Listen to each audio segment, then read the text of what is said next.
አቶ በኃይሉ ለብሌን ስልክ ደውሎ እናቷን እንዳገተባት ነገራት። ከዛ ቤት ካልወጣሽ እናትሽን እንደማለቅልሽ እወቂ፣ እናትሽን የምትፈልጊያት ከሆነ ከዛ ቤት መውጣት አለብሽ ብሎ ስልክ ደውሎ ነገራት። ብሌን የሰማችውን ማመን አቅቷት እንባ በንባ ተዋጠች። ያም አልበቃ ብሎ እንግዲህ ያገታትም ዳግም እንደሆነ ነገራት። ብሌንም እንዴት ይሄ ሊሆን ይችላል? እንዴት እናቴን ያሰቃያታል? እንዴት እናቴን ይይዛታል? ብላ እንግዲህ በጣም ማልቀስ ጀመረች። እኔ ዛሬውኑ ከቤት እወጣልሃለሁ፣ ግን እናቴን ምንም እንዳታረጋት እባክህ፣ ምንም እንዳታረጋት እያለች እንግዲህ አቶ በኃይሉን መማፀን ጀመረች። ይሄ ስራሽ ባለፈው ያዋረርሽኝ ስራሽ ነው፣ ያንቺ ስራ ነው። እንደዚህ እንዳደረግሽ ደግሞ እንደተጫወትሽብኝ ገና አስለቅስሻለሁ፣ እጫወትብሻለሁ ብሎ እንግዲህ እዛተባት። ምክንያቱ ደግሞ እገዛ እህቱ ፊት ብሌን እንዳዋረደችው አይተናል። እናም ያንን በቀል ለመበቀል ነው እናቷን የያዘባት። እንግዲህ አቶ በኃይሉም ታዲያ ዳግምን እናትህን መፈለግ ያንን ማግኘት የምትፈልግ ከሆነ ይሄንን ስራ ብሎ እንግዲህ ግዳጅ ውስጥ ወድቋል ማለት ነው። በእርግጥ ዳግም ሴትዮቱን ሲያይ ገነትን ሲያይ እንባዎቹ አይኖቹን ባያቀረሩ ነበረ። ምክንያቱም የሆነ ስሜት ተሰምቶታል። ይችን ሴትዮ የት ነው ማቃት እያለ አሁንም ካገታት በኋላ ግራ በመጋባት አይኗን እየተመለከታት ነበረ። እንግዲህ ያንን ፎቶ ቢያገኝ ኑሮ እውነቱ ይገለጥለት ነበረ። ነገር ግን ፎቶውን አሳይኝ እስኪ ብላም ብሌንም ጠይቃት ነበረ ወይዘሮ ገነት እንድታሳያት። ነገር ግን ደግሞ አይ የሆነ ስለተሰበረ ስብባሪው እጅሽን ይወጋሻል ብላ ለማሳየት ፈልጋ ነበር። እንደገና ትታዋለች ማለት ነው። እኔማ ልታሳያቸው ነው ብዬ በቃ ልቤ በጣም ነበር የተንጠለጠለው። እውነት ለመናገር ልታሳያቸው ብድግ ብላ እንደገና ቁጭ አለች እንጂ ልታሳያቸው ነው ብዬ እንዴት አፍጥጬ እንደተመለከትኩ ነበረ። ነገር ግን አላሳየቻቸውም። ያን ጊዜ እንግዲህ አሳይታ አረፍ ብላ ኑሮ እሷም ልጇን አገኘች፣ ዳግምም እናቱን አገኘ ነበረ። ብሌንም የብሌን እንኳን ያው ከዛ በኋላ ይቀጥላል። ግን ዳግምና እናቱ መገናኘት ነበረባቸው። እንግዲህ አራቱም በችግር ውስጥ ይገኛሉ፣ በናፍቆት ውስጥ ማለት ነው። ለማለት እንግዲህ ሰላም ቃልን በሙሉ ልቧ አላመነቻትም። ቃልም የሆነ ነገር እየተሳሳተች አንዳንድ ቃላቶች ጣል ታደርጋለች። ሰላምም ታዲያ ምን ማለት ትፈልገች ነው? ለምን እንደዚህ ተናገርሽ? እያለች እንደገና ደግሞ መለስ ትላለች። ምክንያቱ ደግሞ ቃል ታሳምናታለች ማለት ነው። የባለፈው ጊዜ ራሱ ስምሽ ለምን ቃል ሆነ ብሌን አልነበረም እንዴ ስትላት፣ እንዴ እሱንማ ስሜን ለምን እንደቀየረው በኃይሉን ወንድምሽን መጠየቅ ትችያለሽ ብላ ሳመነቻት።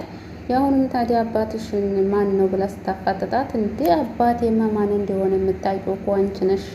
ስለዚህ ከወደኩበት አንስቶ ያሳደገኝ አባቴ ነው ብላ እንግዲህ አለቃቀስ። ስታለቅስም ሰላም አመናቻት እና በቃ ተረጋጊ ብላ አረጋጋቻት ማለት ነው።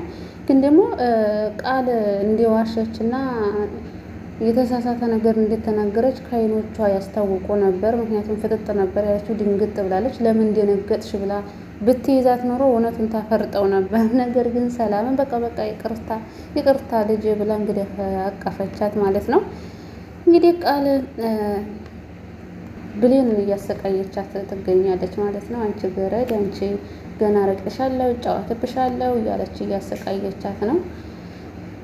ነገር ግን አሁን ብሌን የሚል ሴት ብሌን ሳቅፍሽ አንቺ ነሽ እውነተኛ ልጅ የምትመስልኝ እያለች ሰላምዬ ብሌንን ታቅፋታለች። ለምን አልተጠራጠረችም? ስሟም ብሌን ነው። በዛ ላይ ደግሞ ስታቅፋት የልጅነት ስሜት የሚሰማት ቃልን ሳይሆን ብሌንን ነው። በእርግጥ ያው ይዘገያል እንጂ እውነቱ መውጣቱ አይቀርም። እስከዛ ድረስ ትንሽ ያሰቃያል እንጂ ማለት ነው። ክፉ ሰውም ደግሞ መጨረሻው አያምርም ማለት ነው። መቼም ቢሆን ውድቀቱ መውደቁ አይቀርም። ክፉ ሰው መጨረሻ ላይ መዋረዱ አይቀርም። እንግዲህ ይሄ አደራ ድራማ ኖላዊ ድራማ ጋራ ይመሳሰላል ማለት ነው። እንግዲህ እንደምታዩት ኖላዊ ድራማ ላይ ራሱ ባዩሽና እርግብ ብዙ ተንኮል ብዙ ሴራ ሲራዋል። ነገር ግን አልተሳካላቸውም። መጨረሻ ላይ ምን ሆነ? ባዩሽ ወደ ሞት ሄደች፣ እርግብ ደግሞ ወደ እስር ቤት ሄደች ማለት ነው። እውነቱም ወጣ። ሀና የሜላት ልጅ ሁና ተገኘች እና አሁንም እነዚህ ክፉዎቹ ያው ወደ እስር ቤት ነው ወይ ወደ ሞት ነው ማለት ነው። እናትና ልጅ ደግሞ መገናኘታቸው አይቀርም የጊዜ ጉዳይ እንጂ ብሌንና ሰላም እናትና ልጅ መሆናቸው መረጋገጡ አይቀርም። እስካሁን ድረስ ራሱ ገንዘቡ የሰላም ገንዘቧን በቃል ስም አላደረገችም ማለት ነው። እንግዲህ ሰላምን ለማስወገድ በኃይሉ ይፈልጋል። ነገር ግን ደግሞ ገንዘቧን ወደ ቃል ስላላዞረች እሱን እየጠበቀ ነው የሚገኘው ማለት ነው። እንግዲህ በገዛ እህቱ ላይ ይህንን ያክል ክፋት እንግዲህ የሚሰራ ሰው አስቡት፣ የገዛ እህቱ ላይ ማለት ነው፣ ከውጭ ሰው አስመጥቶ። በነገራችን ላይ ይሄ አይሳካለትም። ለምን ብትሉ አንደኛ ቃል ራሱ እሱን የሚያሳስር ወንጀለኛ የሚያስደርግ ትልቅ ፋይል ይዛበታለች ማለት ነው። በእሱ ታስፈራረዋለች እንጂ ምንም የሚያገኘው ነገር የለም። አቶ በኃይሉ ገንዘብ እንዲሁ 5 ሳንቲም አያገኝም ማለት ነው። ለምን በቃል ስም እንኳን ብታዞረው ሰላምዬ ቤቷን ንብረቷን በቃል ስም እንኳን ብታገኘው ከቃል 5 ሳንቲም አያገኝም። ለምን በዛ መረጃ ታስፈራራዋለች። ቃልም እየጠበቀች ያለችው ሰላምዬ ገንዘቡን ወደ እሷ ስም እስከምታዞረው ድረስ ነው። ነገር ግን ሰላም ልጅነቷን አምና በደንብ አምና ስላልተቀበለች ገንዘቡን በቃል ስም አታረግላትም። ጓጉታ ትቀራታለች። እዚሁ ተሳቃ ጅስሟን ትጨርሳታለች እንጂ የሰላም ገንዘብ አይገኝም ማለት ነው። አይገኝም። እንግዲህ ገነት እዚህ አካባቢ እንደሆነች አውቃለሁ። እንደማንም ብዬ አገናኝሻለሁኝ፣ እኔ ቃል ገባልሻለሁ ከእናትሽ ጋር እያለች ስታወራ ነበረ። በዛ ላይ ደግሞ ገኒ ከልጅ ጋር ልጅሽን ገልብሻለሁ ብሎ ስላስፈራራኝ እኮ ነው ምናምን ሲል ዳግም አተኩሮ እየተመለከታት ነበር፣ እናቱን ማለት ነው። እና በዛ አጋጣሚ ይተዋወቃሉ ብዬ ነበር ያሰብኩት ማለት ነው። ነገር ግን መጨረሻ ላይ ትንሽ እጅግ በጣም ያስፈራል። እንግዲህ ገዛ እናቱን ያዝ አድርጓል ማለት ነው። ምን ሊያደርጋት ነው?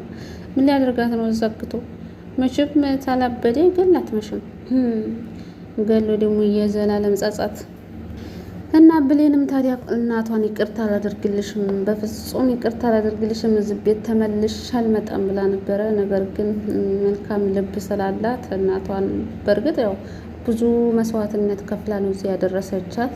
በአንድ ቀን ስህተት ወይም በአንድ ቀን እናቶች አብዛኛውን ጊዜ እዚህ ቤት ላይሽ አልፈልግም፣ ጓዝሽን ጠቅልለሽ ልብስሽን ይዘሽ ውጭ ይላሉ አንዳንድ እናቶች።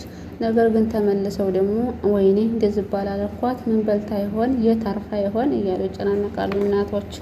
እና እሷን በጣም ተጨናንቃ ነበር እየሮጠች እሷ ብሌን ወደ ያለችበት ቤት የመጣችው።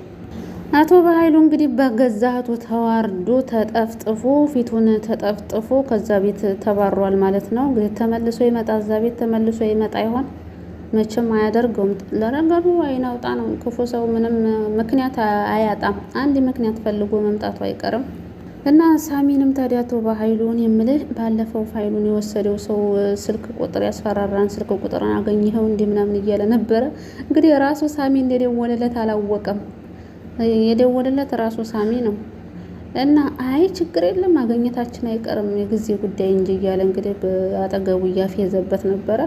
ያንን መረጃ ሳሚ አግኝቶታል፣ ኮፒ አድርጎታል። ነገር ግን ራሱም ወንጀል ሲሰራ የሚያሳይ ቪዲዮ ስላለበት ብቻ አቶ በኃይሉን ምንም ማድረግ አልቻለም። ለምን አሁን እንግዲህ ሀሳቡ ፋይሉን ወስዶ እሱ ወንጀል የሚሰራበትን ዲሌት አድርጎ የአቶ በኃይሉን ብቻ አስቀርቶ አቶ በኃይሉን ማስያዝ ነበረ የፈለገው፣ ግን ገና አልተሳካም ማለት ነው።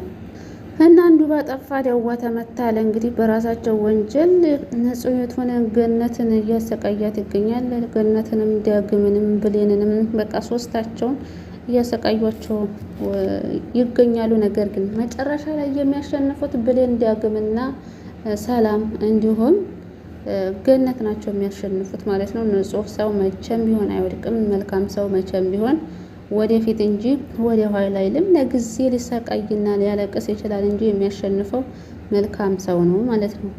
መጥፎ ሰው ደግሞ የዘራውን ያጭዳል። በኋላ ለቅሶ ነው። ለማንኛቸውም እንዲያው ገነት ምንም መሆን የለባትም እያላችሁ መክመታችሁን አትርሱ። ቪዲዮ ላይክ አድርጎ ገነት ምንም መሆን የለባትም፣ መሰቃየት የለባትም። የእረፍት እንጀራ ያስፈልጋታል እንዴ!